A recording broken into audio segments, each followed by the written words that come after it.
Hello everyone, welcome back to the official platform of commerce by Bushra. आज हमारे साथ में भविका है जिन्होंने इस बार दिसंबर 2025 के एग्जामिनेशन में जेआरएफ क्वालिफाई किया है कॉमर्स के अंदर विद 99.5 परसेंटाइल। सो सबसे पहले तो Bhavika, welcome to the platform. Many many congratulations to you. Thank you so much, ma'am. Thank you for inviting me to this platform. So Bhavika, how does it feel like qualifying JRF? And इस बार 0.6% सिर्फ result गया है। So how do you feel like being a part of that 0.6% category? Ma'am मतलब I can't express, बहुत ही अच्छा लग रहा है। I am super duper happy, I can say. So this was your first attempt या इसके पहले दिए हैं आपने यूजीसी नेट के अटेम्प्ट्स? नहीं, I have made an attempt before. So June में दिया था मैंने, and I have cleared NET that time, and this was my second attempt. Okay, so what different did you do? Like अगर जून में net हुआ, इस बार you qualified JARF with like 99.5 percentile. So what different strategy या approach did you use like in order to move from net to JARF? Ma'am June में मेरी इतनी preparation नहीं थी। बहुत कम मैंने प्रिपेयर किया था, एंड वो रहता है ना कि एक बार दे के देखते हैं क्वेश्चंस कैसे आते हैं। उस माइंडसेट से मैंने दिया था, एंड देन क्वेश्चन समझ में आए, एंड लकीली नेट हुआ मेरा पास। देन इस बार तो ठान लिया था कि जेआरएफ चाहिए।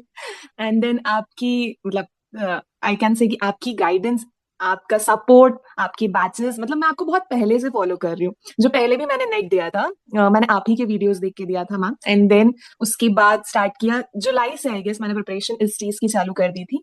देन आपकी वीडियोस, मतलब पहले जो वीडियोस देखे थे वो। देन लकीली मुझे नवंबर में आपका रिवीजन बैच दिखा था। मतलब I was actually looking for a good revision, and I saw कि आप बैच स्टार्ट कर रहे हैं, एंड मैंने उसमें एनरोल किया, और बहुत अच्छा मुझे रिजल्ट मिला उस चीज का ma'am, so thank you.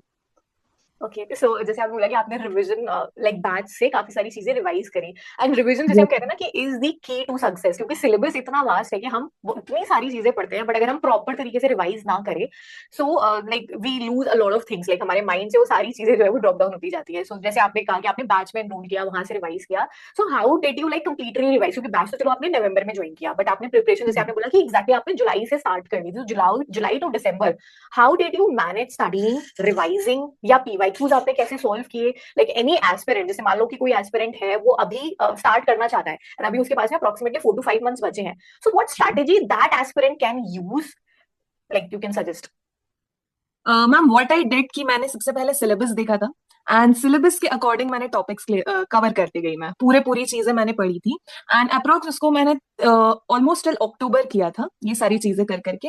Then November में I started revising my topics, and then मैंने पीवाईक्यूज लगाए थे।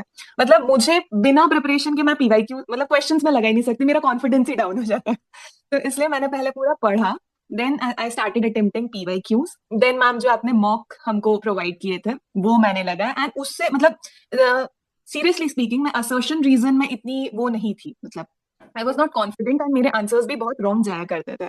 बट देन जब मैंने पीवाईक्यूज दिए, जब मैंने मॉक लगाई, तो मुझे समझ में आया कि मैं कहाँ लैक कर रही हूँ, कहाँ मेरा कंसेप्ट वीक हो रहा है। तो उससे, एंड इस बार असर्शन रीजन के ही क्वेश्चन काफी ज्यादा थे, तो मेरा टॉपिक्स, मेरे कंसेप्ट काफी क्लियर हुए उससे।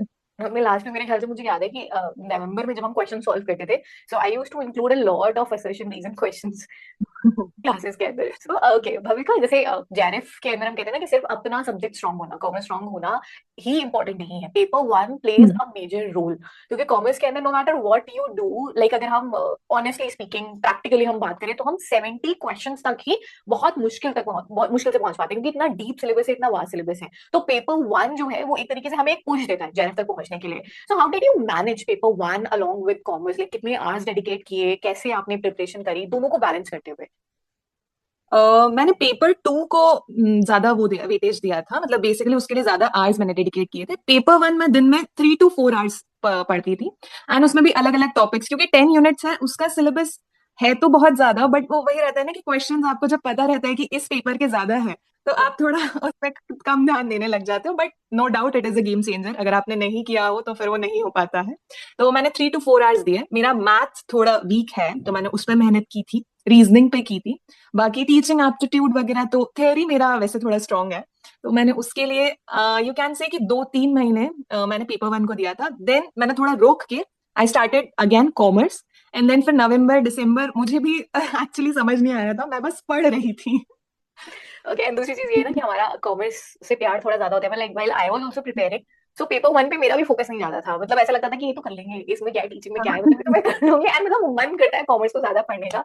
This I believe commerce lovers can understand कि हमें अपना सब्जेक्ट पढ़ने में बहुत मजा आ रहा होता है, कि हम पेपर वन थोड़ा सा साइड कर ही देते हैं, हमें लगता है हो जाएगा ये। ओके, सो भविका, जैसे आपने बोला कि आपने सारा कुछ पढ़ लिया एंड देन उसके बाद आपने पीवाईक्यूज लगाए, तो कितने इयर्स के डू यू फील कि पीवाईक्यूज लगाना आर सफिशिएंट, और आर यार इतने तो लगाने ही लगाने हैं, like what do you feel? मतलब 2019 टू 2025 वाले जो पीवाईक्यूज थे, मैंने सिर्फ उसी पे कंसंट्रेट किया, बहुत पीछे मैं नहीं गई थी, क्योंकि ऑब्वियसली नवंबर तक आ गए हो, अब उसके बाद आप और पीछे पीछे पीछे पीछे जाना, मतलब ऐसा रहता है ना कि पीवाईक्यू जब आप सॉल्व करते हो आपको नए टॉपिक पता चलता है, एंड रीसेंट टॉपिक भी बहुत सारे थे, तो मैं बहुत ज्यादा पीछे नहीं गई, 2019 टू 2025 ही मैंने लगाया था। ओके, एंड पीवाईक्यूज आपने कैसे, जैसे बस लगाते चले गए, या you were making notes out of it, या चारों ऑप्शंस पढ़ रहे थे, मतलब how did you approach previous year questions? अगर ऐसा कोई क्वेश्चन है जिसमें मैं एकदम श्योर हूँ इसका आंसर यही है, मेरा कंसेप्ट कंफर्म है, तो मैं उसको नहीं नोट करती थी, बट अगर हाँ ऐसा लगता है कि कंसेप्ट पढ़ा है स्टिल आंसर गलत है, वो मैं नोट कर लेती थी, एंड अगर कुछ नया कंसेप्ट है तो पहले उसका आंसर देख लेती थी, देन उस कंसेप्ट को पढ़ के उससे रिलेटेड क्वेश्चंस करती थी। So you're already having a like strong academic background, graduation, post graduation के अंदर? हाँ यस मैम, एक्चुअली मेरी एमकॉम में यूनिवर्सिटी मेरिट है, I secure third position in my DAVV university, and then जब मैंने ग्रेजुएशन किया था उसमें भी मेरे 95 थे, स्कूल में भी मैं एक स्कॉलर ही थी तो मेरा एकेडमिक्स Overall स्ट्रॉन्ग topper, ही है overall topper, and that actually justifies why you were like more inclined towards commerce. हाँ yes ma'am Okay, so commerce के अंदर जैसे यार हमारे पास में अप्रोक्सीमेटली हम कहते हैं ना 14 सब्जेक्ट्स हैं, so how did you like approach these subjects, क्योंकि एवरी अदर लाइक जो सब्जेक्ट है हमारे पास में, every other subject is having a different approach, जैसे हम थ्योरी अलग तरीके से अप्रोच करने की कोशिश करते हैं, देन हम थ्योरी के बाद में देन हम अगर हम बात करें दिस थिंग, प्रैक्टिकल यूनिट्स है हमारी, फाइनेंस हो गया, अकाउंटिंग हो गया, उसको हम अलग तरीके से अप्रोच करने की कोशिश करते हैं, so how did you like approach?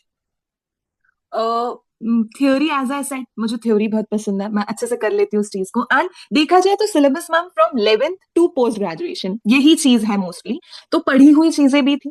Practical में अगर देखा जाए तो हाँ, प्रोबेबिलिटी में बड़ी वीक हूँ मैं उस चीज का तो था कि आई गेस मैंने, अगर क्वेश्चन आया भी होगा आई डोंट रिमेम्बर, बट तो मैंने गेस किया है उस चीज पे तो, एंड बाकी प्रैक्टिकल में मैं क्लियर रहती हूँ, मतलब मैम ऐसा ऐसा कुछ नहीं था कि मुझे एक्स्ट्रा एफर्ट उस चीज पे डालना पड़ा था, क्योंकि कॉमर्स अच्छा ही लगता है, कंसेप्ट क्लियर ही है, तो फिर इतना कुछ वो नहीं था। Okay, so thank you so much, like for joining in, Bhavika. And it is like feeling I'm like feeling very overwhelmed by talking to you, like to like hearing you. How did you qualify for JARF? And it actually feels very good जब आपके कोई student ऐसे होते हैं ना जो आपको follow करते हुए जा रहे होते हैं, and then they qualify, तो मतलब बहुत अच्छी वाली वो फीलिंग आती है. I would not be able to express it into words कि कैसा वो फीलिंग आता है when somebody like joins and then say कि आपकी क्लासेस को देख करके या आपसे पढ़ करके आपकी स्ट्रेटेजी फॉलो करके I have qualified for JARF, ऐसा लगता है कि हाँ जितनी मेहनत करी थी, because I was also like working a lot. Like hard in October and November, I believe, because you are connected, you were like you will be able to understand कि मैं कितनी उस time पे I was like very much working hard December के examination के लिए. So thank you so much, Bhavika, for joining in and sharing your strategy with our students. I hope आपकी strategy को फॉलो करते हुए या आपसे मोटिवेट होते हुए हमारे ये जो अपकमिंग वाले स्कॉलर्स हैं ये भी हिम्मत कर पाएंगे ग्रेजुएशन, पोस्ट ग्रेजुएशन, अगर जिनका वीक भी है, आपका तो बहुत स्ट्रॉन्ग था, जिनका वीक भी है they will also be able to follow the approach and qualify for the examination. So one last thing, what would you like to suggest any aspirant who is starting with the preparation, one last message that would you like to give to all the viewers watching your interview? See if you are a commerce aspirant, just ma'am के batches enrol कर लो everything will be fine, her topic cover होगा, PY की उसको related कोई tension नहीं है, mock test देके, मतलब अगर एनरोल कर लिया तो मैम की तरफ से तो 100% है, देन स्टूडेंट को अपना देना है, बस that's it. And for paper one also I have seen that you have started batches, तब तो नहीं था मैम उस टाइम पे, but now I can assure every student कि पेपर वन भी मतलब अच्छा ही होगा इस प्लेटफॉर्म पे। Thank you so much, Bhavika, and thank you so much for joining in. And we'll surely connect you like in future as well. And best wishes to you for your future endeavors, be it research, PhD आपको करनी है, या you want to be an assistant professor. Would surely love to connect with you and guide you for all the future opportunities we are having. So thank you so much for joining, Bhavika, once again. Thank you so much ma'am.